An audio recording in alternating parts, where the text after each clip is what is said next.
Welcome, in front of me I have Samsung Galaxy Note 10 Lite, and today we are going to check how Face Unlock works in this smartphone. So let's make a few unlocks and let's see how it performs.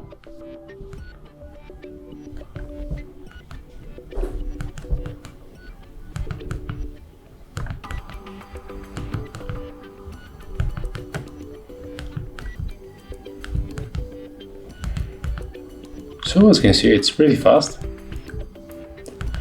It recognizes my face every time, so right now we can say that this biometric protection is reliable. Oh, I just misclick and open the Google app, but never mind. Maybe it's not the fastest face recognition that I ever used, but it works nice.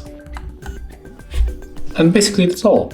That's how Face Unlock works in Samsung Galaxy Note 10 Lite.